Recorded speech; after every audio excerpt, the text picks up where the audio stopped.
we're doing the $300 tier for the Patreon. Yes, yeah. First person to subscribe to that, and Russ will get a tramp stamp. Okay, No, all right, no. everybody.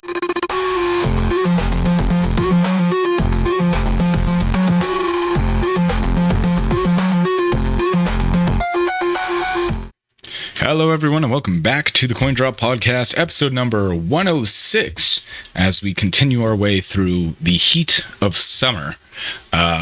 Boy, has it been hot out here. Not crazy like it used to be in California or in Texas, but for out here, it's been pretty warm. Mike, how's your week been? What have you been up to? I don't know, man. A lot and nothing at the same time. It feels like. Okay. Good talk. Kind of just hanging out with kind of just hanging out with Allie. Same shit as last week, just it's a different week. Kind of sort of. I turned 30, I guess. Look at you, young blood. Yeah, I feel old. Fuck you. My back and my knees hurt. Yeah, welcome to 30. It only gets worse from here. I have this like weird thing in my neck that I woke up with yesterday. It's called a bone. You've got like 6 of them in there. Yeah. If I turn my head all the way left or all the way right, and then like turn it back the other direction, I can like hear it. Yeah. In my head. That's your DLC. that's what pirate software calls it. That's your DLC. Yeah. Yes. But literally yesterday I had some leftover Mexican food, and I was cleaning the spoon that I was using to eat the food, and it has gluten on it. So I went upstairs to clean it, and then one of the dogs was doing something, and I like quickly turned my head, and my neck popped. And it fucking hurt. You fucking loser! You hurt your neck turning your head. Are you sure you turned 30 and not 70? Careful on those stairs, old man. You're gonna break a hip. Yeah. How about you, other old man? You're almost 40. You're halfway there. Yeah, but unlike you, I actually stay in shape, or at least try to. So, yeah. Try to is the key part there. Pretty good. I actually got kind of back in the swing of things last week. So last week was my second week back in the gym, and boy, does my body hurt. I fucked up my abs real bad though. The first week, hurt. Yeah, a little bit. So bad that like when I sneezed, I almost puked because it hurt so bad. I did ab rollers, and I was like, 3 sets of 10 ain't nothing. That's no big deal. No, I was wrong. I was real wrong. I was in pain for like 2 weeks. So you were walking around just holding your stomach the entire time. It was not great, but been shadowboxing too. I got all the stuff to do the move, right? I've got all my cables and stuff sitting over here for moving the computer downstairs, and I went and picked up it's called a computer desk, but for those of you who are younger than 30, you probably would never consider this a computer desk. In the early 90s and early aughts, for whatever reason, people thought you had to hide your computer in a cabinet. So they're like armoires that they made to be like hideable computer desks where you just close some doors, right? Really odd design, odd plan. But I went and picked one of those up off of off of Facebook Marketplace for like $25, and I'm converting it into like a media cabinet to put in my room next to my TV, which is actually technically in the room like behind the TV, so I can just run a wire through the wall behind the TV, run everything through there, completely like invisible, hidden kind of stuff. But I'm doing a build for that. Was working with one of our patrons to help me like plan out airflow and things like that, because the computer is going to be in there, all the gaming consoles, basically everything's going to be housed in this one unit. So I was like, okay, well I need to add fans and all this kind of shit. So I'm working on that build. While still playing Red Dead 2, which, goddamn, dude, I thought I was halfway through that game by now. Nope.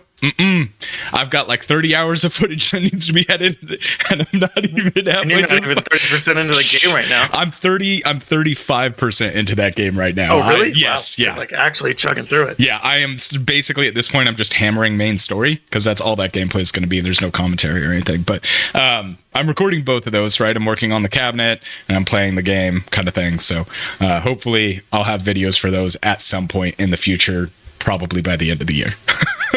So, yeah, that's been kind of my week. We had an off-camera kind of conversation that you said you were going to mention. Do you remember that yesterday? Oh yeah. So when are you getting that coin drop logo tattooed on your forehead, dog? On my forehead? I don't know that I ever agreed to forehead. I don't think where are we doing it again? On the shoulder? I don't know. Arm. Somewhere. There wasn't really a conversation as to where. But what I'm referring to here is Mike asked me that question, and I said, I'll tell you what, when we make a $300 Patreon tier and someone subscribes to it, I'll get a coin drop logo. Person. Yeah, one person. Has to pay. You can't sign up and then cancel. The payment has to come through. But when one person decides to sign up for that $300 tattoo tier, I will get the coin drop logo tattooed. Are we also letting them pick within reason? Go? Within reason. Like, I'm not gonna have them like tattoo. I'm not gonna be like, yeah, get it on my nutsack or something like that. That sounds horrible. No, we'll put it like right on. We'll just tram stamp the coin drop logo and with a sound wave. So it'll be the actual coin, and then the tram stamp will just be the sound wave under the coin. No, absolutely not.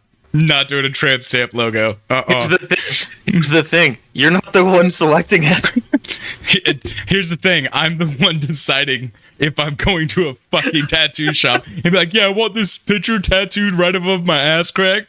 No, that's not fucking happening. We'll just get you really drunk. It'll be fine. No, it can be a tattoo in the normal tattooing location of arms, legs, or chest or back. Not lower back, not stomach, not forehead, not neck. Listen, normal tattoo locations. What? Lower back is your back. I just said that's out. No. Lower back is your back. It is, but I just said that's a no-go region. Yeah. No. All right. So we have quadrants to select from. Quadrants, yes. But yeah, you said that, so fuck it. We'll throw a $300 tier up there. We'll see if somebody subscribes to it. Fucking doubt it, but if they do, we'll do the tattoo. Fucking. I've also been informed that I'm not allowed to be the one that subscribes to it. So. And it can't be an upgrade from a current subscription. It has to be a new subscription. And trust me, I know. I will know. So don't go making like a fake ass email, Mike, and then like trying to claim that it's no, never. Right. What? Yeah. Anyways, we got some housekeeping here at the top we want to talk about. Last week we mentioned a game called Midnight Walkers and how it's another extraction shooter. And boy, is it another extraction shooter. Played the playtest that night. Not impressive. I mean, granted, it's a playtest, so like setting all the bugs aside, like when I loaded the game and it loaded a checkered board for the menu, like UE asset level, like staring at the ground checkerboard. That was pretty cool. Ignoring all of that, because again, playtest. The game's fucking boring. It's very generic. It's uninspired. It's literally somebody who went, hey, extraction shooters are cool, huh? And the team went, yeah. And the guy went, let's make one. And the team went, I like money. Yeah. Just the way you're like, it's fucking boring. Dude, I didn't even get through an hour of it. Like, I did one fucking run and I was like, this is stupid. Like, it felt... Why am I here?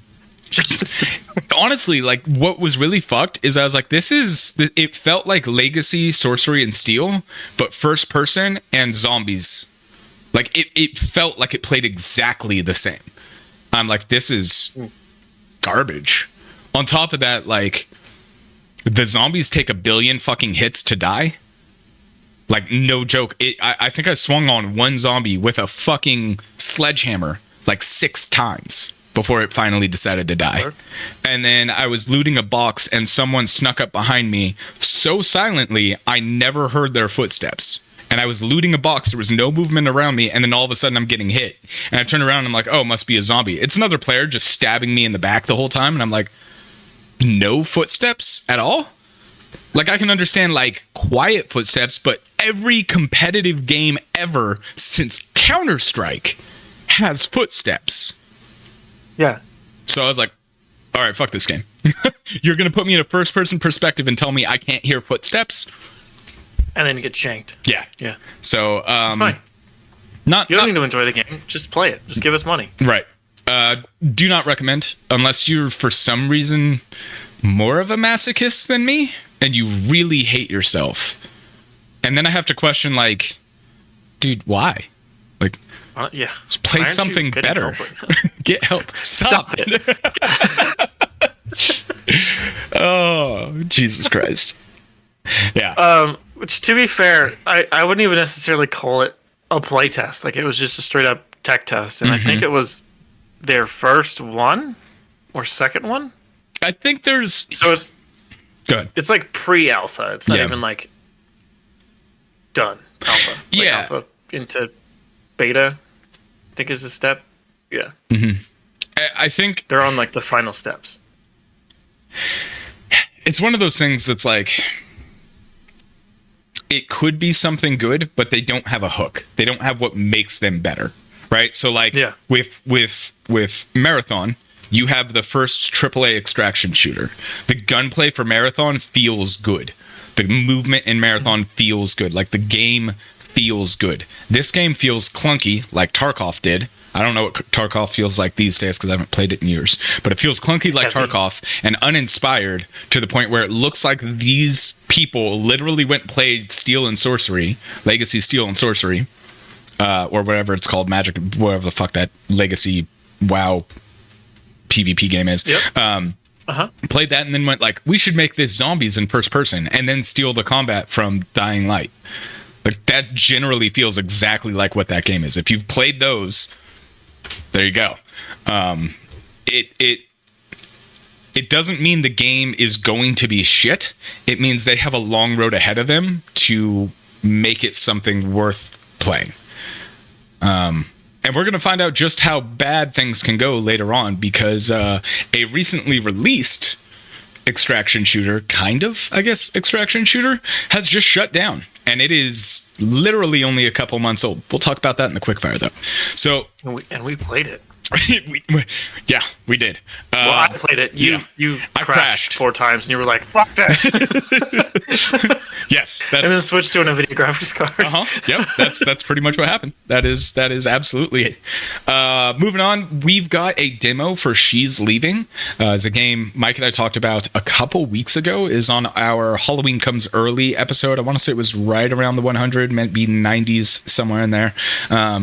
Yeah. They've got a demo. I'm going to check it out hopefully today, if not before the next episode, and I will report back on that. Possibly post the footage on our Patreon for our Patreons to view that exclusively over there. But that is it for our housekeeping stuff. So let's jump into the main topics for today, and we're going to talk about the Mound, Omen of Cthulhu. I don't know a whole lot about this game. It came across my desk a little while ago, and I pulled it up, looked interesting. Has the word Cthulhu in it, so like immediately attention grab for me, because, you know, I'm a fucking, I would say weeb for H.P. Lovecraft, but I don't know that... Honestly, sometimes the way you talk about it, it genuinely feels like you have a fetish that you need to, like, confess to, but we'll stay closeted, it's fine. Look, I'm just saying, H.P. Lovecraft went across the ocean, and like that's where that all started. Like, yep. My fetish is pirates, so let's start there. The Mound is. You did point out the pirate part of the Mound. I do like pirates. This is from Ace Team, which is a relatively new developer, obviously an indie dev. They've made a couple other games, but I think this is their most ambitious project currently. It is a co-op treasure hunting pirate game on a island of Lovecraftian horror, and the trailer looks really cool.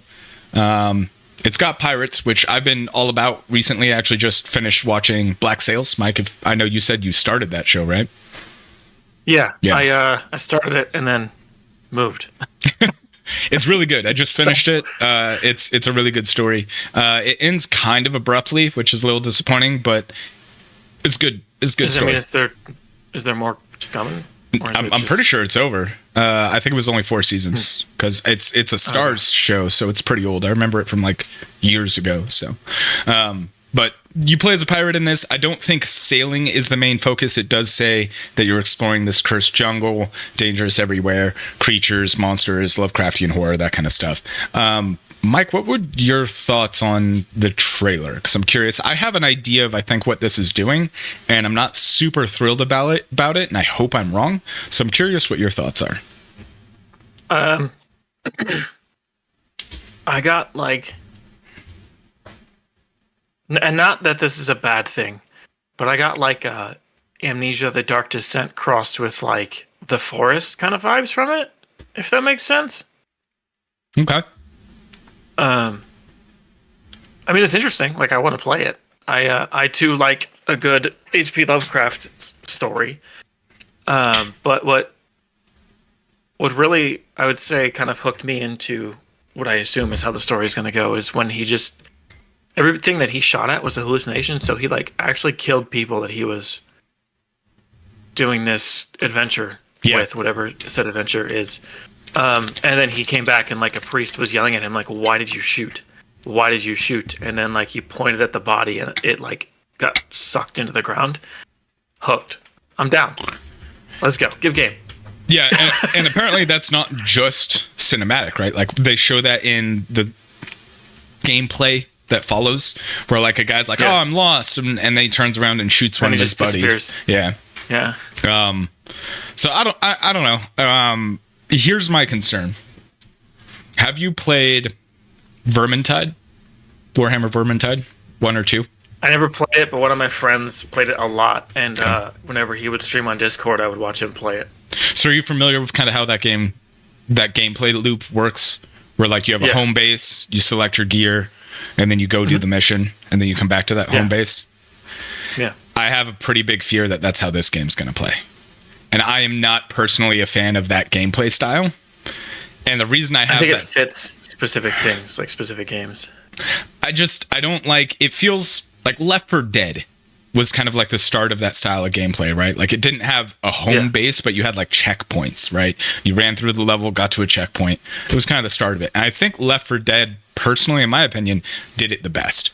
The problem that I have with that style of gameplay is much of the same that I have with the problem with Souls-like games. It's the story takes a backseat to the gameplay. And I'm a person who cares about story more than gameplay. I will suffer through bad gameplay if I think the story is good. So, not that... And the inverse is possible too. I will suffer through bad story if the gameplay is good. But if I have to choose between a game with good story and bad gameplay, or bad gameplay and good story, or good gameplay and bad story, I'm going to go with good story. So this game, the way they say this, it says join a team of explorers in search of treasure aboard your galleon. Prepare for each mission by selecting your weapon equipment before setting off an adventure into the Cursed Islands. That sentence alone tells me that the likelihood is that this game is going to play like Vermintide 1 and 2, which are great games. Don't get me wrong. They're a lot of fun when you have people to play them with. This sounds like it's going to be kind of the same thing. So I like Call of Cthulhu, The Sunken City. There's that other one, Striga, I think it is. I haven't played it yet, but it looked really good. We talked about it a couple episodes back. I like the narrative side of Lovecraftian horror, to like experience the horror and the story of it all. And this seems like it's solely focused on the gameplay side of everything. So I'm a little curious to see how they're good. Sorry. I'm curious to see how they're going to work the ships into it. I don't know that they're going to. It seems like it's just going to operate as like a hub is because. So you mean like the ship will be like your starting area? It'll be the and then area when you're ready to start your voyage, then you leave the ship. Yeah, okay. So the way sailing used to work, right? This is why I think this is how I think this is gonna go. The way sailing used to work is if there aren't docks, you can't really take your galleon to the shore. Right? You're gonna beach it. So you leave your ship off the island a bit, you anchor, refin the sails, that kind of stuff, and then you take a longboat out. So that's what I think this is gonna be, is I think you're going to be like, your ship is where you go back to, and then you select your next mission, you jump on the longboat, you go back to the island. I don't think sailing is going to come into it at all, to be honest. Would be cool if it did, but we've already seen the quadruple A Skull and Bones, which somehow we're killing Anthem, and we haven't killed Skull and Bones yet. Somehow we killed the crew, and we haven't killed Skull and Bones yet. All right, whatever. Somehow Seal and Hunters is dying, and we haven't killed Skull and Bones yet. Yeah. Hold on, how many people are? What is the current peak player count for? Hold on, Skull and Bones. Mm-hmm. Yep, go ahead. You started this fucking. Yeah, tangent, I sure did. Mm-hmm. The other thing about like the gameplay that they showed in this trailer too, while Mike's looking that up, is like they're trying to sell it like it's interesting and like fun, but the people playing the game, their comm chatter does not sound interesting and fun. Like it sounded super scripted. The part where the guy actually turns around and kills his buddy because he's hallucinating, he's like, "Oh, why did you do that?" And he's like, "Oh man, I'm sorry." It's so monotone and flat delivered that I'm like, wow. I'm gonna let you guess the number. Current player count. We'll do the players right now first, and then we'll do the all-time 11-month peak. Okay. Count. Is it less than Mind's Eye? Let's start there. Because you said Mind's Eye had like 70. No, then it's more. Okay. I'm gonna guess like 150. Up or down? You're like on the you're on like the left side of the Up. Okay. 225. Up. 1,000? Down. All right, tell me. 750 players right now. God damn. Guess the all-time peak for the last 11 months. It's higher than 1,000, but not by much. 1222. A little higher. 1312. I'm just throwing numbers out there. 2,615 peak players in the last 11 months. Why did we cancel Heartland, Ubisoft? Shit. Here we go. There goes the episode, guys. Thanks for coming. Mike's going to rant about... you literally had millions of players ready for this fucking game. Oh, shit. I'm going to have to fix the peak levels on that. Yeah, you are. I'm pretty sure I just clipped the fucking blew the shit out of it. So I don't know. I'm gonna watch this one, The Mound. It looks interesting. I like pirates, so it looks interesting. But if it plays like Vermintide, that's a game you have to play with friends, right? So you can play it solo, but let's be honest, it's much like Helldivers and a lot of those other games. Like it's a game that's designed to be played with friends. I don't have a lot of time to play with friends, and the friends that I do get to play with, it's like onesie twosies here and there. And then you have to convince... I don't have a lot of friends. I don't have a lot of friends. I have some, but I also don't have a lot of friends that I can play with. And on top of that, the friends that I do have to play with, now all of us have to agree to buy this game to play together. It's a lot, right? So I find myself more often playing single player games and things of that nature and picking up games here and there. But duos is kind of the thing that I go after. So that's The Mound, Omen of Cthulhu. We'll keep an eye out on this. Doesn't have a current release date. Just planned for 2025 sometime.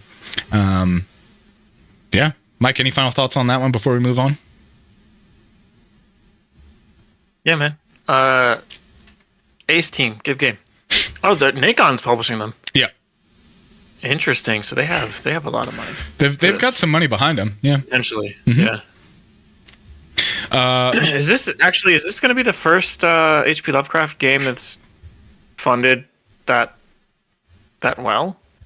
Because I don't think there's been another indie-sized HP Lovecraft-esque game that's been published by a big company like Nacon or anything like that. That's a good question. Who published the first Sinking City? Because I know that one was pretty... I thought it was self-published. Is it? Yeah, it was self-published. Yeah, I thought so. What about Call of Cthulhu?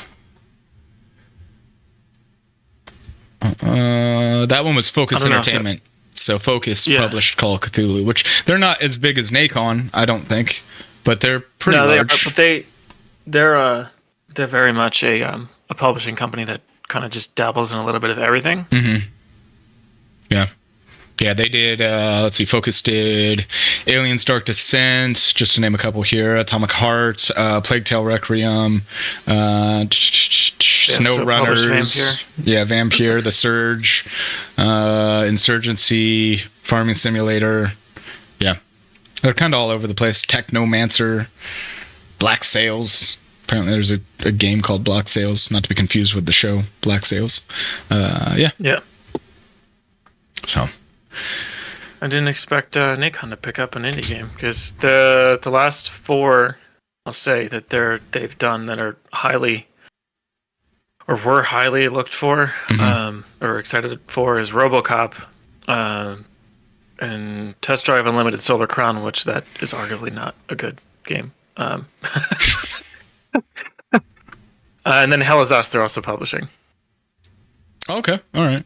Hell Is Us is a weird game. Did you get a chance to play that?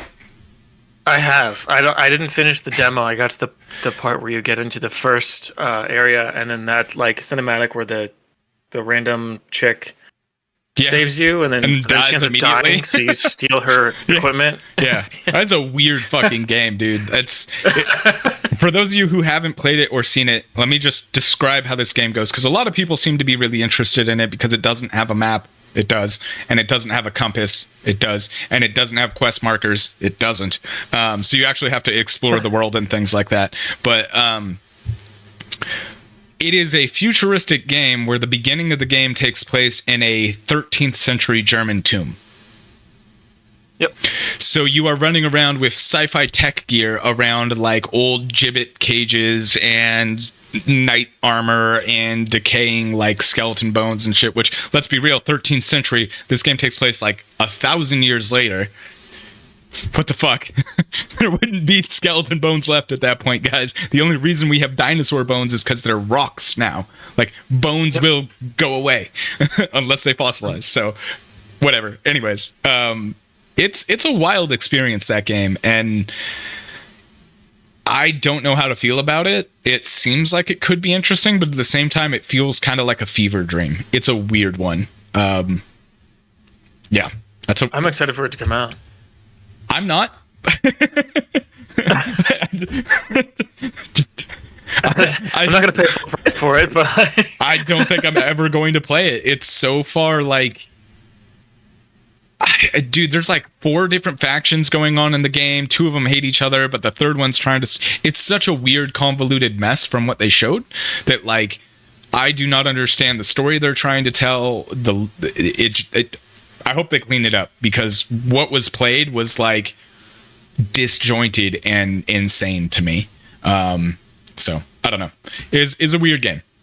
But moving on to other weird games, Tombwater is a game from a developer team that actually made Bloodborne play like Legend of Zelda: Link to the Past. So that's a game, which I didn't know about, but that sounds fucking cool as hell. Yeah. Legend of Zelda: Link to the Past Bloodborne? Hell yeah. But there's this new game, Tombwater, that they're making, which is a Souls-like Western exploration Metroidvania Zelda-style game. It's that Link to the Past kind of top-down side camera kind of thing. Not really ARPG, but kind of, you know what I mean? Like, kind of isometric camera. But it also has, like, the graphical, like, stylings of the old Legend of Zelda games. And it's a Western with creepy monsters and guns and bad guys and AoE attacks. Yeah. And dodge rolls and all the things, you know? What do you want here, Mike? You're just staring at me. I'm just letting you fucking go on your this game's good. Got dodge rolls, and monsters, and guns. Good game. Good game. I don't know if it's a good game. Look, man, it's a Western. I'm interested. Western with kind of Souls-like styles. I like the art style is like it initially when you look at it, it looks like those old like top-down NES games like you're talking about. But then if you actually like look closer at the art style, it's actually like modern pixel art. It's not just like 8-bit. Yeah. And I think that is really interesting. Yeah. You've Just got going through it. I also like that there's like no color for the most part. Yeah, like it's a very genuinely earthy toned. Yeah, it genuinely looks like it feels like a Western mixed with like zombies and monsters and shit. Mm-hmm. Because like even in the second to last screenshot, there's like no color except for the monster you're fighting, which is like obviously like a fleshy type of beast. So that the only color you're getting is like his bones, which are gray, and then the like flesh that he's dropping. Yeah, and to be clear, it's not like it's black and white. It's very neutral toned. Yeah. Yeah. There's like gray brown, there's like yellows, very muted. Very earthy, like you said. Yeah. So basically you've got little synopsis here. Curse lay upon the town of Tombwater. Plays a lone gunslinger who arrives in a cursed ghost town in search of a lost friend. The resident of the once prosperous mining town has been affected by madness. Monsters and horrors roam the streets, and there are a few souls remaining with a sound mind. If the eldritch beasts of the town can be overcome, there may be hope yet for Tombwater. The only thing I want to know is like, is this gonna be Souls-like in the sense that there's no story, or is this gonna be Souls-like in the sense of like that's how you level up, that's how you improve your gear, and that's it? Because like, again, I've said it a million times. The Jedi games are the best versions of Souls-like. They just are. They have a good, solid story. They've got gameplay that is hard to master but easy to get good at, and it's an enticing story. So. Yeah, you got 2D top-down, Souls-like. There's a map quest log. You've got apothecary crafting where you can make tonics and explosives and things of that nature. And, of course, it wouldn't be Souls-like without gruesome boss fights. So, there you go. It looks like it would have a story. Because there's people you can talk to in the town. Yeah, I would... Like in one of the screenshots, there's a dude in a church. I assume you can talk to him and, like, pick up quests and, like, stories and shit like that. Yeah. Maybe. But it'd also be interesting to see how, because if they go Souls-like in the sense of if you die, you have to go back and pick up all the shit that you just lost. Yeah. I'm curious to see how they go about that. There's also, I like this screenshot here where you're fighting Deputy Beast. Yeah. I like that. Very, very specific. Yeah. Yeah. Very, very good naming convention they've got going on there. Yep. Hell yeah. But yeah, I wonder. Looks like you got multiple weapons, guns. I see a Gatling gun here at some point. You've got like a knife or a sword or something. Looks kind of cool. There is a demo for it on Steam. Doesn't have a release date yet, but that is what we know about it so far. I love that the little fucking poncho you run around in is animated, even though it's bit art. Like it like flaps when you move. Yeah. Yeah, like flaps when you move. If you scroll down and look at the GIF on the last. It looks like it's. What's funny about it too is it's like it's a poncho, but you can't see his arms, so it just looks like a sack of potatoes running with a hat on it. It doesn't look great. It looks very funny the more you watch it. Yeah. Literally, it looks like someone cut a hole for their toddler's legs in the bottom of it and just fucking put their toddler in the sack and then closed it over their shoulders. They were like, okay, run around.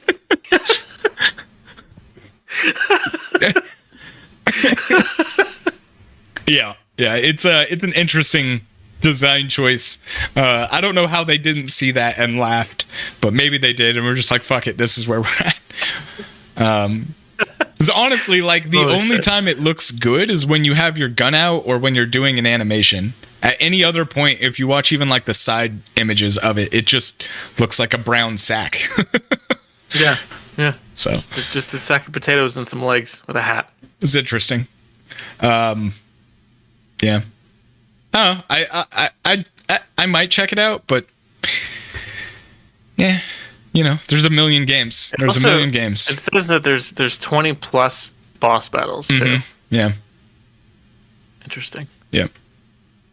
Yeah. I feel like this game is gonna like already be kind of big when it comes out, and then there's gonna be more shit added to it. That's generally the development cycle nowadays. Release the game in whatever state it is that you deem is good enough for release, and then continue to update and make it better. That's how. Oh man, we could go on for hours about that. We sure could. I gotta get to the indie devs because like the last I want to say 2 years, the last 2 years since we started doing this again, indie devs have been like cooking. They've stepped it up. Like, they've been. Do you know? Yeah. Do you know why that is? I assume it's because of the tool set that they've had access to, or all the embraced development studios that are suddenly, repurposed by the old former members, and they're making their new studios. Yeah, It's is that where we're going with that? It's the layoffs.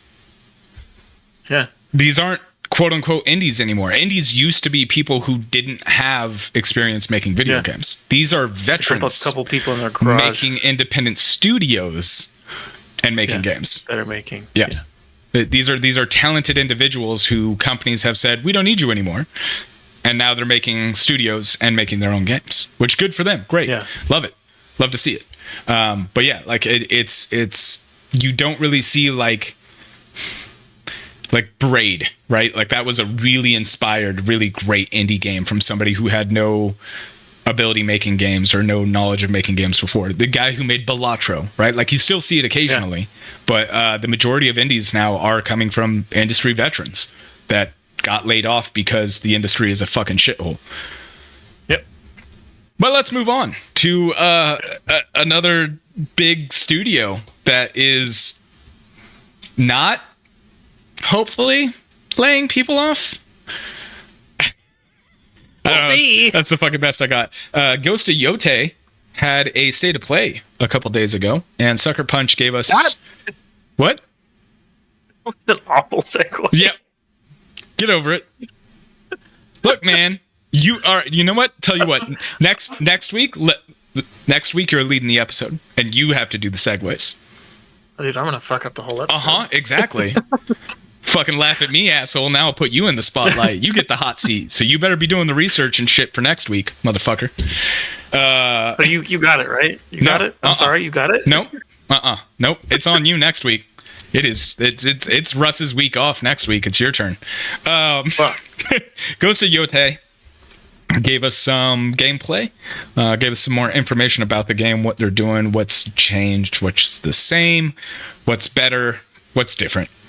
I want to hear your thoughts. What did you think of kind of what they showed? Just overall. We'll start with overall presentation of what they showed. I'm excited for it. I loved Ghost of Tsushima, and like you had kind of mentioned a bit off camera when we were watching it, that it kind of didn't look too far off from Ghost of Tsushima graphically, but I will say that it looks more like Ghost of Tsushima did on PC than it did on the PS5, because even the remaster for the PS5 doesn't look that comparable. Like it looks really good, but it doesn't look like Ghost of Yotei does. Yeah. Also, I'd like to formally petition to change the name of Ghost of Yotei to Grass of Yotei, because like those grass physics, man, those were pretty fucking impressive. Just like being able to see each individual blade of grass while playing the game like that is like crazy to me. It looked like real fucking grass. Yeah. Almost. Yeah. I don't think it's by any means like a knock on Ghost of Yotei to say that it looked like Ghost of Tsushima still. I think Ghost of Tsushima was just that fucking far ahead in terms of like what they were able to do with that tech. So, yeah. And Ghost of Yotei seems like it's pulling a lot of the extra detail out and not necessarily going for like the visual enhancements. Yeah. So like I'll take Ghost of Tsushima level, like PC level graphics with insane fucking foliage and like geometry and things like that. It almost makes me wonder when I was watching it, because we recently watched the Witcher 4 tech demo, right? And I was like, man, I wonder what Ghost of Tsushima would look like with nanite foliage. Because don't get me wrong, it looks great, and they are not running the UE engine. But like, imagine if they were. Be fucking wild. Yeah. So what they a lot of that stuff is specifically for like distance. Yeah. But yeah, I could see them doing some crazy shit. Because that's the other thing is a lot of Ghost of Tsushima is very like visual storytelling, not necessarily the story itself. Right. If that makes sense. Yeah. So like even in the opening scene when you are like riding your horse through that field, that's a big open area. So like nanite foliage in the distance on the mountains and stuff like that would look beautiful. Right. Yeah. Speaking of like environmental storytelling, it sounds like their goal from what they said is like, we want you to see an interesting place with your spyglass and go there and like find the story as you play and play your way, which is really cool. They did do, I think one thing that I'm sure you liked that I personally loved, because one thing I hate about open world games, I've experienced this a lot with Red Dead Redemption, is having to go back to towns to get items, to go to talk to certain people, to do certain things. Ghost of Yotei is making it so when you set up camp, those people come to you. So you can get quests and like meet up with quote unquote traveling merchants, things of that nature, resupply, do that kind of stuff. So you don't have to constantly just be like, I got to go back to, the Golden Temple from the first one. Like there's gifts there I need to go get or whatever. Like they're letting the player experience the game on their terms rather than being like, well, I would keep forgetting. What? I would keep forgetting to go back and get the gifts. Like I went back, like I played through half of the game. I went back and I was like, "Holy shit! There's just been a legendary sword sitting here this whole fucking time." Yes. Correct. Yeah. So like, it's cool that they're making that change. It's really unique. That's really new. I like that a lot. They replaced, I think they said they replaced the journal with the wolf pack, which is like a list of characters that you meet throughout the game that you can like interact with and stuff, which is very cool. Of course, we're seeing Kurosawa filters come back, which is awesome. If you have not played Ghost of Tsushima a second time with Kurosawa mode, you really should, because playing that game through normally and then playing it on Kurosawa mode just elevates it substantially. It's very fucking cool. So I hope to see like someone, because Kurosawa mod still doesn't include that. Like I was telling you how you could play Ghost of Tsushima with a filter to make it all black and white and then only highlight red color. Yeah, I want to do that so if bad. You like slash someone and their blood happens to just splash across the screen, that's the only color you see. I hope someone makes a mod for the Kurosawa mode in Ghost of Yotei. That'd be awesome. Yeah, make it a Sin City vibe, Frank Miller style. Yeah. Hell yeah. Yeah. They also added 2 other modes to Yotei. 13 Samurai style, which increases the blood, I believe, and like elevates the volume of the music or something like that. Like the amount of blood on screen is almost comical levels. Like it splatters. Yeah, we need. Yeah. I want like stereotypical horror level, just like you look at it and you're like, why are we doing this? But also like cool. Yeah, they showed that off in a great mode with dismemberment. What's her name? God, I can't remember the lead character's name. She cuts a dude's hand off, like at the forearm, and you just see this wave of blood come across the screen. It's just like, oh my god, fuck that guy's hand anyway. Mid swing too. He was like mid swing with his katana, and she was like, "You don't need this," and just deleted his fucking hand. that man IRL Minecraft logged out for sure. Oh shit. Yeah. Very cool. The music is on point again. It's fantastic. But they did make a bit of an interesting choice with their third mode that they've added. Oh yeah. Which I just, it doesn't feel right. It's lo-fi beats for traveling. They added a mode that replaces the music with like lo-fi tracks, but only when you're traveling, when you're just riding around on the horse, I guess. And for the life of me, I'm sitting here going, fucking no. Why? Like it feels so disjointed when you watch it. It feels completely out of place. It's like, yeah, no. Maybe if I was like cleaning my house and you have this as like a track I can put on, sure. Like if you got like a YouTube channel or something that's just that music with like, Mount Fuji or some shit in the background, awesome. But it's gonna happen now. Watch. Okay, I got a YouTube channel. All right, fine. It's just like, I don't fucking care. Cool. Got some new lo-fi to listen to. Awesome. I like lo-fi. I do. But that doesn't make sense to me. Doesn't fit. So Yeah.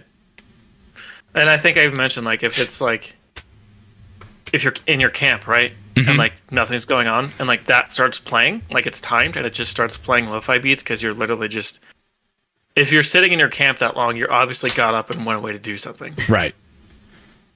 So I think then, like, it as like an idle thing, it could be cool. But yeah, no, just it seems out of place when you're actively playing the game. Agreed. Yeah. Yeah. And and this is somebody who is a fan of lo-fi. Like, I enjoy lo-fi. Yeah, same. So it's actually really common that people who listen to metal also listen to lo-fi. Is it really? Yeah. That's such a weird cross section. Things. Yeah. we're either smashing our heads, going, oh! or we're just like, yeah, chill. We're studying, yeah. You know, or we're studying. Lo-fi beats to study too. Yeah. Lo-fi beats to metal too. I wonder if people who are writing metal songs ever listen to lo-fi beats while writing the lyrics and like chord progression and things like that. I wonder if somebody. Now I have to see if lo-fi metal exists, because that would be 100%. Anyways, because there's like lo-fi sections in metal songs, so why wouldn't we just have like that, but in lo-fi songs? That's so just, fucking wild. Down paste or whatever. We got a bunch of new weapons. Anyway. We got a bunch of new weapons. So no longer just like the katana and a bow, which I believe is all there was in Ghost of Tsushima. It's been a while since I played, but you had just that. There's like the katana. Oh, you had a blowgun too, didn't you? Yeah, the blow dart, and then like 3 different sized bows depending on. Right, but they were all like case. They were like all bows, right? Like it was either bows, a katana, the blowgun, and like shurikens or like bombs, miscellaneous stuff. Yeah, and your tools. Yeah. Right. Well, now we've got a lot more. I don't remember what all of them were called, but you've got the long sword. You got your katanas, the kodachi. That's the long katana, right? The like big old 2-hand Sephiroth katana. Yeah. Yep. And then there is the scorpion, which is there's a ball and chain on one end and essentially like a blade with a hook on the other end. Yeah, it's the sickle with the ball and chain. I can't remember what it's actually called, but they call it the scorpion for some reason. And the second they showed it, me and Mike were like, "Get over here!" Because that's exactly how it's used. She literally throws it, hooks the guy, and pulls him towards her, like by the neck too. Like he was fucking with someone, and she just like threw it at his fucking throat, and then just like dragged him across the fucking grass to her. So good. And then it's the dull. They're not katanas, but they're like dull blades. The 2-handed blades. Oh, you said dual. I heard dull. I was like, dull blades. Like I say dull and dual the same for some fucking reason. Weird. Know. It's my Colorado accent that I picked up in Colorado. It sneaks in there sometimes. That's right. I can't say birthday. I say birthday. So no, it's fine. Birth? Yeah. BRF? Yeah, BRF. Birth. Birthday. It's alright. My stepdad says fifth, like fift. FIFT. It's weird. English is weird. Language is weird. But yeah, you got dual blades. You've got, which is really cool. You've got a bow again. You've got a spear. And you've got a flintlock rifle, which is cool. Of the new weapons, what was your favorite that you saw? It's an even tie between the Kodachi, because like just running around with like a fucking 10-foot sword and just running it, like if you see that coming up like up at you, like someone's running at you with a 10-foot sword, like what are you gonna? I guess I'm dead now. I mean, get ready. I'm coming. All it is the Japanese's answer to the claymore, right? Like Scotsmen ran around with that shit all the time. Drop 3 heads off with one swing, man.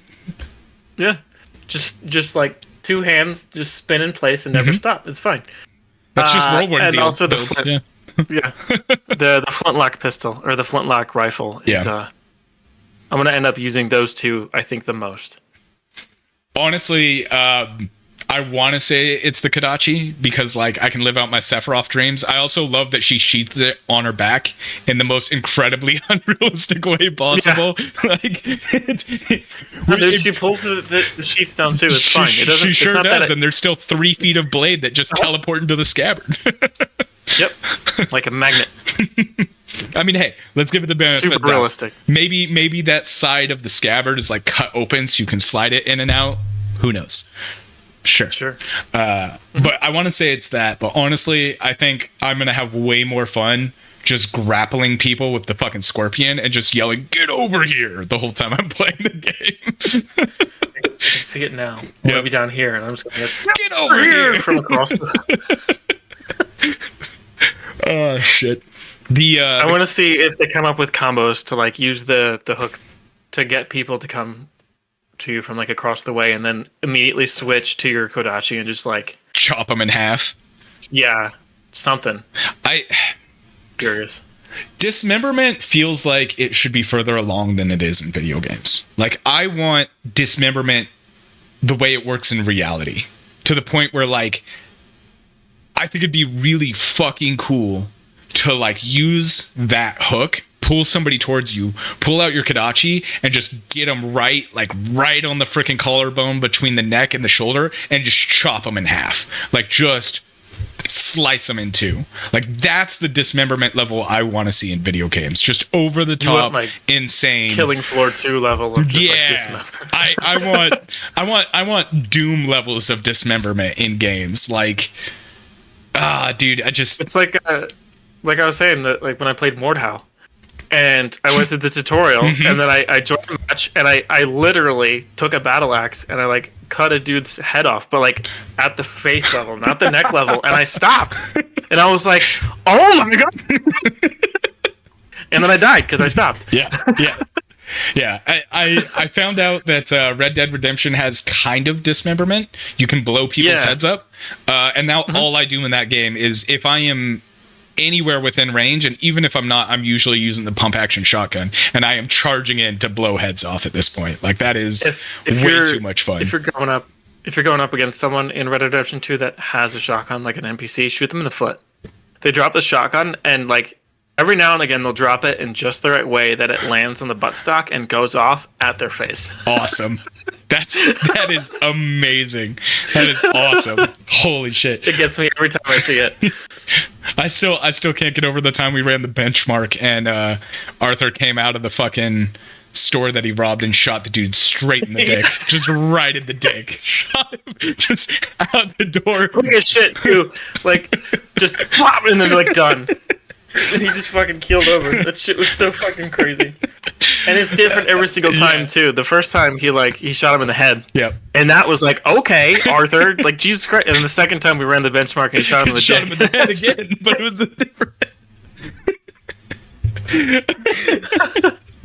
Oh fuck. But yeah, like I want dismemberment on like a ridiculous scale, right? Like taking off arms, taking off legs is cool, but I want to fucking bisect somebody's body or Mordhau style, take their head off at the eyes kind of thing, you know? just give me that crazy dismemberment, man. Like I think this out of context is gonna be so funny. Like Star Wars, man. Star Wars could be so great with their lightsabers. Like, yes. I really wish somebody would make a model, and it doesn't have to be bloody too, because it's Star Wars, right? It's a lightsaber. Yeah. So dismemberment. No, it'll literally, yeah. It will literally cauterize the wound as it may. Yeah, but like I really wanted them to do that for Jedi Survivors, is add dismemberment. Like when you're hacking up, and they do to a certain extent, you can do it to droids, you just can't do it to people. Yeah. And that's super disappointing because like I love the idea of force pulling a fucking stormtrooper towards me and just chopping his fucking head off and then chopping his arms. Like dismemberment's fun. It fills that power fantasy of just like you are an absolute monster of a beast and you're just hacking through shit. The barbarian in your D&D character that's coming out right now. Yeah, that's me, man. That's what I love. I love that shit. So I don't know. Dismemberment's great. I love to see it. I'm glad they're adding some to Ghost of Yotei because I don't think there was any in Ghost of Tsushima. I don't remember dismembering. There was, but it was very specific, and if you wanted to like major dismemberment, you had to do the ghost stance stuff. Because you could chop someone in half. Yeah, you could chop off arms. I do remember that. Yeah. Yeah, and then when you get up to like the warlord of whatever the camp that you're clearing out, when you go to ghost mode and you like grab him from behind, you literally put your sword in his up against his back and like push him out, and then you can use that to put that fear stat in the other NPCs around. And when you go to kill him, you literally like pull your sword up and you chop him from like here across, and it dismembers. That's the only time I've really seen. I don't remember doing that. Dismemberment from Ghost of Tsushima. Yeah, I do know that I've cut arms off with like the counter combo that he'll do. I think it's water stance against the guys with the shield. Yeah. You like break their stance and then slice upwards, and it takes their arm off. So there is some, but like, yeah, it's cool. It's awesome. I'm hoping we're going to see a return of Legends, because they didn't really give us any information about the multiplayer. I don't see why they wouldn't. I mean, I can see them, even if they honestly do another game mode. Yeah. I never really got as far into Legends as I wanted to. Same. So I'd like to do that again, but like stick with it this time. But we'll have to. I think Legends also came out like later. It wasn't released with. Yeah, it was just fucking dropped. They made no mention that it was going to happen, and they just updated the game. Was like, oh, by the way, we have a co-op mode now. Oh, everybody's like, fucking we just what? Did this thing real quick. Yeah, and it was fun as hell, dude. It was hard. They added raids after that, and those were fucking hard as shit. It's a good time. Good stuff. Unfortunately for you and I, well, maybe more me than you, I'm going to be waiting a long time for it to come to PC. My guess is like, they said release date for the game on PS5 is October, so my guess is probably like spring, summer of next year at the earliest for PC. But we'll see. Yeah, I want to say summer. Yeah. So. Summertime. Still making the game so you can play your way. You can play as a ghost, a ninja, which is how I will absolutely play that game. You can play as like a ranged archer badass, and you can play as like the wandering samurai kind of role. So you get to live out your power fantasy how you want to, which is really cool. Her story seems really cool. I'm interested to find out more about the whole like step back in time feature, because they kind of demoed that, where you can transition back to her memories. Oh yeah. Because I don't think they clarified that it's only in certain areas, but it makes sense that would only be in certain areas. So, I don't know. The goal there is to do dynamic storytelling, I guess, in a way that allows the player to feel more connected with her story, so it feels more personal, and the journey of vengeance feels more personal, which I'm for. I'm all about it. So, yeah. The customization. I think it'll be limited to like specific areas, like they showed off like when you go back to like some home areas and you can travel back in time, so to speak. And that does that on the fly. Like, it's really fucking cool. Yeah. Like, I'm curious to see how they're gonna like really like lean into that, but I think it'll probably be most commonly used in the home areas. Yeah. So customization. It's certainly gonna be better than Shadows. Did you ever? Hey man, you know that's a total that you just did. Have that same thing, but this time with like 10 years ago. Stupid. Did you ever finish that, or did you just give up on it? I did not, dude. I got like, I don't even fucking know how far I got. I literally didn't renew my Ubisoft Plus because like I literally renewed it to play that game, and then I got bored after like 13 hours, 14 hours. I'm surprised. I was like, man, I've been playing the same fucking intro area for a long time, and I keep getting sent back in time to do something I just learned to do 10 fucking minutes ago. The game was such a disappointment. I literally refunded my subscription because I had subscribed that day to play it, and I think I played the game for 3 hours and was like, nah, nope.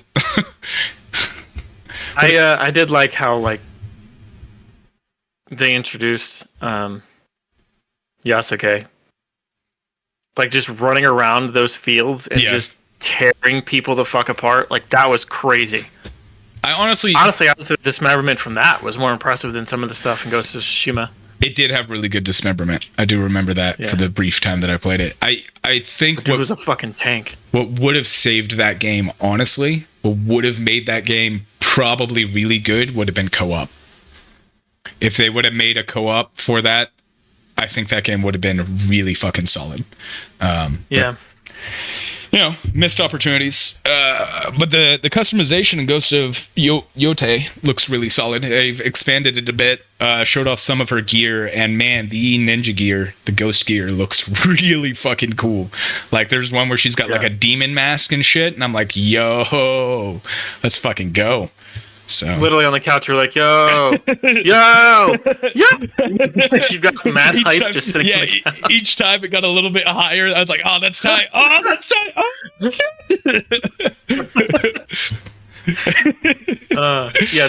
The masks and like the different variations of like the not the kimonos, but like the fucking the ghost armor that they're doing. Because they're not just doing like the one fucking armor set. Like, now you can actually pick your own armor set and mix and match pieces. Is what it looks like. That's what I'm really excited for. Yeah, it looks like they're really expanding the customization, which is really cool. Love that. Still has, your same progression. You've got your like ghost tree, your samurai tree, and your ranged tree. So you still got your 3 different trees for like expansion, I guess. Weapons seem to be better against different enemies. So it seems like they're moving away from stances and moving towards like using the right weapon for the right enemy. Because like in Tsushima, you had the water stance, air stance, all that kind of stuff. And it seems like now it's going to be like the Kodachi or whatever the longsword is called is going to be good for like brute enemies or something like that. So I don't know how reliant that's going to be, or if it's going to be something that like it's only slightly better. Who knows? We'll see. But that is kind of all they really showed us for Ghost of Yotei. It makes me want a PS5, but at the same time, I know the game's going to come to PC, just like Final Fantasy VII Rebirth did, and so I'll just wait, play at 2K resolution, and have a good time with it. So I mean, you could just get the PS5 Pro, man. Nah. Go to the wall. Nope, I'm good. I think I'm done buying consoles. I'm very happy with my PC and where it's at this point. So, but that is kind of our main topics for the night. Let's move on to some quickfire, and this first one's going to be a little bit slower than a quickfire. So this is somewhere in between a slow attack and a quickfire. Okay. Diablo 2 recently put a post on X, because their 25th anniversary was last month. And it says, and I quote, "Happy birthday, Diablo 2. 25 years have passed since our first foray into the burning hells. If you think you've seen and done it all, just wait for the chaos we've yet to unleash." That, to me, sounds like they're bringing new content to the game. What are your thoughts? Remastering? They already did. The remaster has been out for a while, yeah. Resurrected. Diablo 2 Resurrected is fantastic. And it's a filter they put on top of the game, but they have added new content to it since that remaster. So do you think they're going to add more content? More? That's what it sounds like. More. That's what it sounds like. They added kind of a rotating... God, what did they end up calling it? Basically, the way that game works, because I know you haven't played a lot of it, the way that game works is once you get to a certain level, leveling becomes really difficult, because the journey to 99 is not easy. It's a very long, drawn-out journey. And in fact, I think it was calculated at one point that to get from level 98 to 99, it's the same amount of XP from 1 to 90. Jesus Christ. Yes. Yeah, it's a lot. And at that point, so the higher level you get, the less EXP monsters below you give. So you have to fight monsters that are your level or higher to maximize your XP. Well, at level 98, the only monster higher level than you in that game at that point, even on Hell, which is the hardest difficulty, is Ball. So you end up doing millions of Ball runs. Just start a game, kill Ball, leave game, start a game. That's how it was when the game was out, right? And that's before the idea of in-game content was a thing. There was you made your own in-game content. Like, people who didn't want to do that literally started treasure hunts, where they called them like the Holy Grail, which was there was these list of magical, unique items, and the goal was to find them all and have them in your stash. Not to use them, but just to say you've completed the Holy Grail, right? Things of that nature. Creating rune word weapons, which are and things of that nature. Like, you created your own endgame. Well, when Diablo 2 Resurrected came out, it's a modern audience. People expect actual endgame, and there isn't in Diablo 2 originally. So they added this like rotating siege, I guess is the best way to say it. It's not a horde mode, but basically what they did is they would take the zone, and for 1 hour, this zone would spawn monsters that are above level 100. So harder champ packs, harder everything in the zone, higher chance to drop loot. They all drop different loot.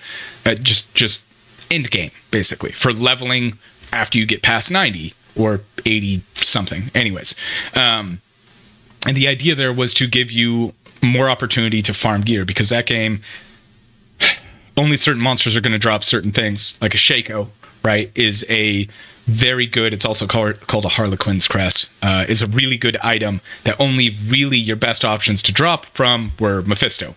Well, unless you have the teleport spell or a teleport staff, getting to Mephisto and farming Mephisto in that game is a fucking nightmare. So they've made it so like all of those super unique drops have a chance to drop during these sieges, right? And you would basically play the game and clear a zone and then go off and do whatever. The next hour it'd say, hey, it's in this zone. Then you go clear that zone. So it added some content. But that was just tweaking what already existed in the game.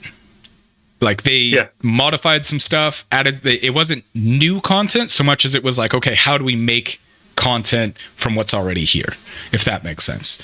This to me sounds like they're planning on adding new content. And I don't know what that's going to be. To look like, yeah. Or how I feel about that. Because Diablo 2 is as near... Diablo 2 specifically, Diablo 2 Resurrected, is as near to a perfect fucking game as I've ever seen in my life. And I will fight people on that for sure. Like, Diablo 2 Resurrected is hands down one of the best, if not the best, action RPG ever made. Like, just... definitively. It sounds like the game is like complete too, which is like yeah. Like, I don't know what they could add to it at this point that wouldn't feel broken, unnecessary. Yeah, like it you can't. Part of what made that game great. So runes. Do you know much about the runes and how that all functions in the game? And the Project Cube and all basics. That shit. Okay. Yeah. So you get 3 runes, you combine them in the cube, they make the next tier rune, so on and so forth until you get to a certain point. Then you got to start adding gems into the mix. You use those to make literally the best gear in the game. And it is a long farm to get them. You do countess runs to get them because it's the best place to get runes. You combine them and keep doing it forever until you can make some of the best gear in the game. Adding any kind of gear that does not take 100+ hours to get, that is better than those items, seems like you're destroying a part of the game.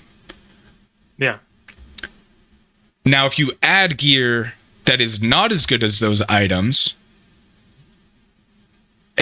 like, what's the point then, right? Because, like, okay, it might be a cool stopgap between, like, this gear and getting that, but it's still ultimately... this is the best gear you can get. So adding gear doesn't seem like the right choice. Maybe. No. But maybe...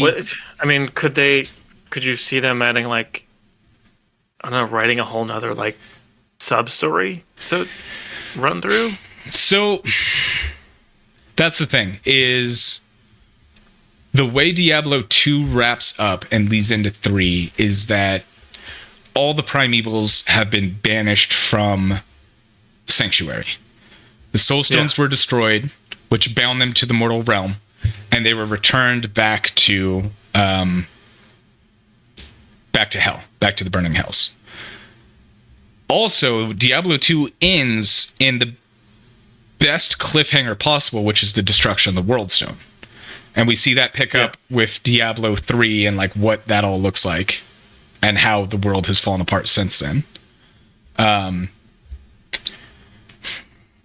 So adding a whole nother act doesn't... I mean, arguably they did that, right? Diablo Immortal takes place between 2 and 3. And I've been wanting to play that game to experience the story, and I still haven't because it's still a mobile game that plays on PC, and it still feels like a mobile game. How fucking funny would it be if that was what they were doing for the DLC? They just brought Immortal back. They just put it in Diablo 2 to play. Here's the thing. That would actually probably be good. Like, if they took the story out of Diablo Immortal, I don't know the story that well, but if they took the story out of Diablo Immortal and made it an act for Diablo 2, made it play like Diablo 2, made it feel like Diablo 2, it would probably be okay. But there's one thing you need to remember. The last time a team that did... Blizzard North doesn't exist anymore, which is why Diablo 3 is vastly different from Diablo 2. Yeah. The original Diablo had an expansion pack called Hellfire. And it was made by a team that was not Blizzard North because they were working on Diablo 2. And the weirdness of that expansion is that it went in such a different direction that they went like almost Lovecraftian horror with it. And it felt very disjointed. Yeah, it's really weird. It's very disjointed. It doesn't feel like it fits the narrative of Diablo. It doesn't feel like it fits the setting of Diablo. It's weird. Yeah. And that is my biggest concern with adding another act, right? Like the vision for Diablo 2, those people aren't even at Blizzard anymore. Yeah. So adding anything to the masterpiece in terms of an act to Diablo 2 makes me really concerned. The only thing I can see them adding that might be okay is another class. And I don't even think that would work. You would be changing so much to add another class. You're talking an entirely new set of loot. You're also adding like an entirely other fork of code specifically to make this class work. Yeah, you're changing everything. Yeah. So it raises the question of like, what could this more be? New modes? But I think it genuinely could just be another remaster. That would instead of like a filter over top of like the game. What if it's just like a full like remake, HD rework? Yeah. I don't know. I don't think that would be that good. Honestly, what makes... They just did it with Oblivion. Sure, but like, dude, honestly, I know you didn't play Diablo 2 when it came out, and I know you haven't played Resurrected, but Resurrected is done so perfectly. I don't know how to explain this, but anybody who's played the original and anybody who's played Resurrected will probably understand exactly what I'm saying. Diablo 2 Resurrected looks exactly like I remember it in 2000. Like, that's how good the remaster is. Like, it made it look exactly the way my brain remembers it looking. And when you switch back to the old school filter, you're like, oh my God, that looks like ass. Like, it's cool, but at the same, they somehow took the pixels of Diablo 2 and made it match exactly how my brain remembers it. And that's so fucking perfect because it still moves the same because it's just a filter over the top. So the characters move the same, the game plays the same, it feels the same, but it looks the way we remember it looking. And I just don't think that even a remake would do better than that. I don't think it would. Yeah, I'm at a loss. I don't know. There's nothing I can think of. I'm curious, and I'm going to be paying close. I hope this isn't like, you know what my biggest fear is? I hope this isn't a plug for Diablo 4 and being like, oh, the next season's going to be throwback Diablo 2 style. Like, if that's what this is, dude, I'm going to be like, it's a repeat of, y'all got phones, don't you? It's going to be a repeat of that garbage. Now that you've put it out in the universe, that's what's happening. 100% that's what's happening. It wouldn't surprise me because it's Blizzard and it's Activision. And they are so detached from what the audience wants out of this franchise. They are so far fucking removed. They don't know what the fuck to do with this franchise. God, now I'm mad at myself. Now I'm mad that I called... Like, if I called that, I'm going to be so fucking mad. Knock on your desk, bro. Your desk is made of wood. I'm hearing you slam on your desk through the fucking floor. Oh shit. On the other side of the house, I'm hearing the floor shake. I don't know. I there's a lot of potential here. I just hope they don't go into it thinking, I don't know, man. I got fears and concerns. It's exciting but also terrifying because they could very easily butcher an amazing game. And I really hope that's not the case. That's the most likely thing that's going to happen. Yeah. I will you're good. Just I really want to buy you Diablo 2 Resurrected and play it with you because you don't understand, like, it's such a good game. That's all I got to say. Diablo 2 celebrated its 25th anniversary on June 28th, 2025. So good for them. We have yet to see the end of Diablo 2, and I am curious to see where it goes from here. Moving on, Project 3D Sin is a really cool project that an indie modder has been working on that's going into 1.0 release that allows you to play classic NES games in 3D. Not like in VR, but in 3D. And it looks really fucking cool.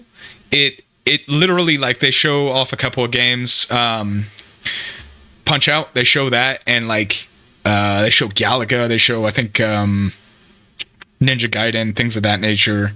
Beach volleyball, I think there's a couple Final Fantasies in here, and it's really like, I don't know how to explain it. It just looks really fucking cool. It almost looks like Paper Mario on like a 2.5D style. They got Legend of Zelda here with the side-scrolling section, and you really have to check it out. The link will be in the description for this, but it's a emulator. You install it on your PC, load your ROMs into it, and theoretically, boom, now you're playing them in 3D. So games that you've played a million times, you can now play in 3 dimension, which is really unique and interesting. So, there's a, what is it called? There's a piece of software called EMU VR, EMU. Yeah, VR. I've heard it. The idea is basically you boot up this. You have to supply all your own ROMs. You have to dump your own ROMs. And they have RetroArch built in to their software. And basically the way it works is you load up the EMU VR software and you put on your VR headset, and it puts you in this room that you can decorate. Like, you can put up posters, and it's all like styled from like everything from like the 90s all the way back to like the 70s. So there was one time I was doing this, and I don't know if you remember those old fucking Taco Bell cups that have like the retro like blue and purple spray paint on the side of them. It wasn't just Taco Bell. Everybody had those in the 90s. They were fucking but everywhere. It was the same. Yeah, it was the aesthetic of it. So the room that I ended up spawning in, I ended up customizing it to look like that with like the galaxy carpet. I don't know if you remember like those old arcades that had the and then from that you can basically, when you put a ROM in, it loads the console for that ROM. So you can place the console wherever you want, and then when you load up the ROM, it will actually give you a disc or a cartridge like that you can interact with in the piece of software. So you can like put it in your console, and then there's a TV in the room, and you can literally press it, and it makes that same fucking like, I don't know if you've ever booted up the CRT TVs and like been close enough that you could hear the diodes like turn on. And it's just like, there's so much intricacy to how they made all that work together. And like, you could literally sit in VR and then like pick up your Xbox controller, and it will just pass through the inputs to the controller you're holding in game. So you can play like Super Mario Bros. In VR on a TV. Apparently 3D Sin does actually have a VR plugin too. So you can actually run it on your VR. There's 2 different versions of it on the Steam store. You can play the PC version, or you can get the VR version. So, yeah, not quite as cool as the EMU in terms of their version of the 3D. It looks like it's just the game. You don't play it on the TV kind of thing. That's very cool. I wanted to try and figure out a way to stream that. It would be so cool to go back and play like retro games and just catch like from the VR point of view. Yeah. So you see like the room around and then just the TV. I think the biggest problem with streaming VR is like, at least for recording, it only captures from one eye. So like you end up with a effed up depth perception from what I've seen. OBS fixed that. So now Did they? you can actually, I think Discord also utilizes it too now. They kind of record both lenses Gotcha. and then use a bunch of like algorithm to piece them together to make one point of view. Nice. A little bit more information here about Sen. It looks like not every NES game is going to be able to play on it just because of the nature of how they're made. But the Steam page does say that over 100 of them are compatible, including obviously Legend of Zelda, Super Mario Bros., Duck Hunt, Final Fantasy, Mega Man, and Castlevania. So I don't know how many of them are available right now to be played. But I imagine much like EMU, ROS, what was it? EMU VR. Yeah, EMU VR. Much like that, you have to supply your own ROMs. This is just the software, and it is a paid software. The VR version is $24.99, and the PC version is $14.99. So $10 more for VR. Moving on, as we kind of hinted at the beginning of the episode, and Mike kind of let it slip there, Steel Hunters is shutting down after a couple of months. I think it released earlier this year, didn't it?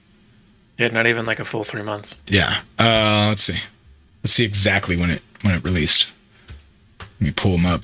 I think we played a demo, right? Or no, it was just free to play. Yeah. Yeah, released on April 2nd, so of this year. It's a crazy April Fool's joke. Dude, it's woof. Strung out too far. Servers will shut down on October 8th, around 7 months after the game's launch. The PC-only shooter released in early April, but never seemed to find an audience, having only reached a concurrent player peak of 4,400 players shortly after launch. I think, let me double check this, but I think Pantheon Rise of the Fallen currently has more than that. Let's check Steam chart. Steam. Which sucks because like that was actually like a really good mech game. It from what I got to play it yeah, I didn't mind it. Yeah, because like I miss Hawken. Like the OG Hawken was honestly like the best mech shooter outside of Titanfall. Because I actually think Hawken came out a little before Titanfall did, because Titanfall was an Xbox One launch, and Hawken was around during the Xbox 360 era, if I remember correctly. But then the developer studio that was running Hawken shut down, and then someone fairly recently, bought the rights to the Hawken game, and just fucking ruined it. That sucks. Like they just pumped it full with so much fucking microtransaction stuff, and like it was like as bad as the fucking game that we talked about last week, that everything that was in beta is suddenly like behind a paywall. Oh yeah, Mecha Break. Yeah, it was as bad as that. That sucks. Oof. So some metrics here I've got for you. Pantheon Rise of the Fallen, which is currently my favorite MMO released. Right now, there's 585 people playing it. Not a huge amount, but their 6-month peak was 6,900, which is really good for a game that's in early access still. Compare that to Steel Hunters right now, which theoretically is a much more attractive game, I guess, would be the best way to say that. Bigger budget. One, it's free. It's got a bigger budget. It's what most people want. It's a shooter. It's extraction. I guess that's what people want. 37 people playing right now, with an all-time peak in the last 3 months of 4,400. So, yeah. That is not good. This goes kind of back to the soapbox rant I was on last week. I won't bore you all with that again, but stop making extraction shooters. Stop making uninspired extraction shooters. Stop making extraction shooters. If they had literally just made a Titanfall-esque game and not made it an extraction shooter, this game probably would have. Oh yeah, if this was a team deathmatch, if this was a team deathmatch game, or like an objective multiplayer game, or a narrative story game. Let's see. Yeah. So here's a quote from them. We've given up so much passion and support. We've given up so much passion. Oh, you've given us so much passion and support, but unfortunately, we've come to the conclusion that continuing development is not sustainable. Wargaming's statement on the sunsetting of Steel Hunters. We know this isn't the news anyone wanted to hear, and we genuinely share in your disappointment. Yeah, all 37 people are sad for you, buddy.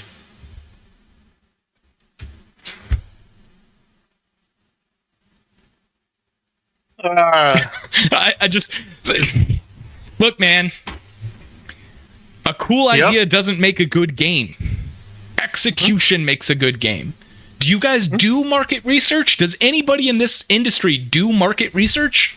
Or do we just sit in a fucking chair and go, let's make another extraction shooter? That's the market research. They just sit in a chair and look at someone else doing really good, and they're like, let's do that. Again, this goes back to Mecha Break. I wanted this game to be good. I wanted Steel Hunters to be fun. I enjoyed what I played of it. The destructible environment was really fucking cool. The idea was really fucking cool. Poor execution. Yep. Moving on. Yep. George A. Romero, for those of you who don't know, he's a director and writer of movies. And I know you're sitting there going, what the fuck does this have to do with anything? Well, he is the godfather of zombies. Dawn of the Dead, Night of the Living Dead, that kind of stuff. Yeah, that was him. He was actually supposed to be the director for Resident Evil, the original. And that movie never came to be. And boy, would it have been great if George A. Romero was in charge of Resident Evil. Well, now we get to find out exactly how great it would have been, because the documentary about the movie that never was is, if I'm not mistaken, available now. I don't know where we can watch it. Where can I watch you? George. I should have looked this up before I started. Romero's Resident Evil is now free to stream on YouTube. On YouTube. So we'll have a link in the Documentary Chronicles. Yeah. Oops, sorry. We'll have a link to it in the description. I'll pull it up. But this is something I think we should watch, Mike. I'd be interested in seeing this. So it's ultimately it's just going to make me mad, because like the first Resident Evil movie, while it was good, at the time it was such a departure from what Resident Evil was that it felt really alien. Yeah.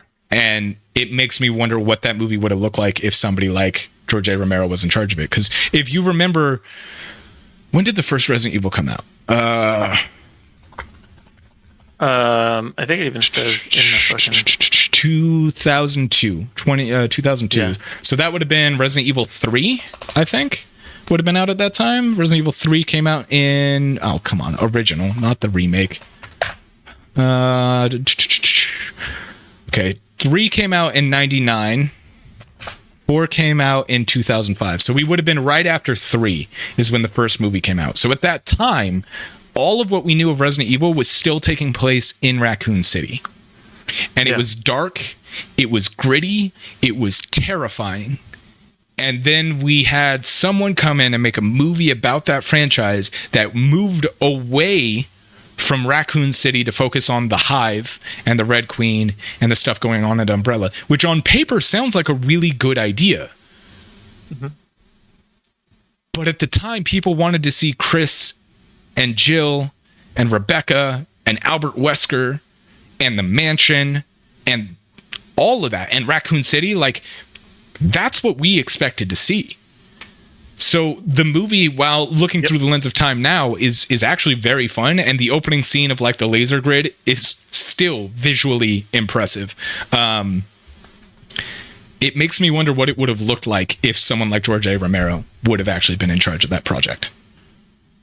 I don't know if you've read this part in the article yet, but apparently George A. Romero was offered the role or a chance to write because he did a commercial for Resident Evil 2, the game. Did he really? And the commercial was so well received that the team, or I guess the people who own the rights to Resident Evil, offered him a chance to write for the movie.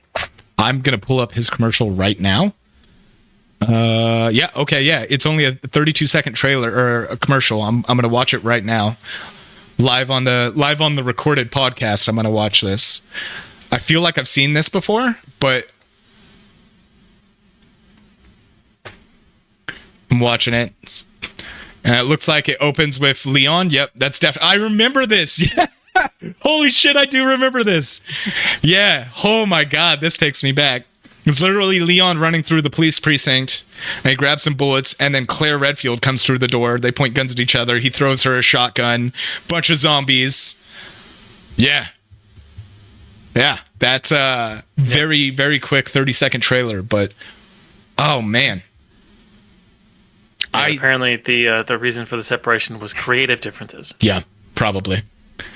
The director wanted Mila Jovovich in it for whatever reason is my guess. Which I still don't know why she was in those films. She's not a good actress. I don't get it. But yeah, I intend to watch this. I really want to see it. I'm curious to find out more about their vision. That's another movie I want to see. It credits Barbarian down here, which is a movie by writer-director Zach Krieger, which is apparently a very phenomenal movie as well, and has a lot of like, I don't know, good. His style of horror is very thought-provoking. It's open-ended to interpretation. I love that shit. Jump scares are fine, but yeah, good. Yeah, Barbarian. The way the movie plays out, it's one of those movies that immediately makes you think like, it's this person. This is who's responsible. And then it ends up not being the case at all. Like he writes a lot of the like, I don't know how to, like, I guess subliminal messages. Interesting. Like foreshadowing almost. Have you watched Barbarian and if then? you pay attention, I haven't watched it all the way through. I started watching it, I think around the time that it came out. I tried to watch it, and then I started it like super late at night and I passed out. I've been meaning to go back and watch it. I will watch it with you. Yeah, we should absolutely watch it. I want to watch it. It has nothing to do with being an actual barbarian. Yeah. In terms of D&D. Yeah. No, I know. It's just it's that's what's intriguing about the title. Like that name, that word is synonymous with a very certain thought process, and that is not what the movie is at all from what I've seen. So yeah. His other movie that he's doing with weapons is a little less open-ended thought process, but there is enough there that you can kind of like explore your own interpretation of it. Gotcha. To some extent, which the trailer for weapons, honestly, every time I've seen the trailer 4 times. Every single time I get freaked the fuck out, and I don't get freaked out by scary shit unless I'm gonna have to check that out.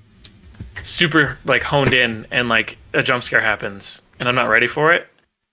But like this, like the whole fucking trailer was just, I didn't like it. Well, let's move on to kind of our last quickfire of the night. I'll have to check out weapons. That sounds really cool. The night? The day. I'm sorry. We're recording this at a weird time this week, so I'm all fucking thrown off here. As you can see, there's sunlight behind me. It's obviously not day for those of you who are watching on YouTube, or it's not night. Jesus Christ! I'm gonna just go jump off a bridge now. We're just gonna come on. Just finish the come on. Last topic we have for tonight, as we mentioned last week or the week before, Anthem is being shut down come January. Well, there's a petition to stop that. And all of 600 people have signed it. All 600 players. Yep, that's it. That's it. That's it. I don't necessarily agree that the game should be shut down. I also don't necessarily agree that the game shouldn't be shut down because EA botched it. They have not fixed it. They have no intention to fix it. I guess it's time for it to go away. But I will be playing that at some point because I want. You want? I want. Mm-hmm. Yeah. What's very funny here, though, is this article, which is from thegamer.com. Says user score for the game is 10 out of 10. I have to disagree. Solid 7 out of 10 at best. I'll give it a 5 out of 10 just because of the fucking Iron Man play. Everything else is awful. The story is not good. The way that they structured the actual role exploration is not good. It's just it's a 7 out of 10 for me. Has too much water, needs more water, or whatever the hell IGN downgraded it. It's fucking irrelevant. Anyways, that is gonna wrap it up for us on the free side tonight, guys. Thank you so much for listening, joining, watching. If you like the content, let somebody know. Tell a friend. The more you spread the word, the more we can do. We do annual giveaways for games and things like that. So the more people we have subscribing on the Patreon side at patreon.com/CoinDropPod makes those more possible. Okay, it increases our budget for that because 99.9% of that money goes towards that annual giveaway. It literally sits in the bank account on Patreon until it's time to start doing that. And then I go, okay, what's our budget? And we go, okay, this is what we can do. This podcast doesn't make money. It doesn't even pay for itself yet. Once it does, it'd be great. But for now, all of that money goes back to you guys. So if you like the content, consider subscribing for $3 a month. And hear about what we're going to talk about over there. Tonight, we're going to talk about a game that it's one of the first games that I've seen that's made in the Fortnite engine. Yes, I know, Mike, tonight. I keep saying fucking tonight. We usually record at night. Shut the fuck up. Shut up. You don't know when they're listening to this. You don't know what time of day it is. It could be 2 a.m. where whoever's listening to this. You don't know.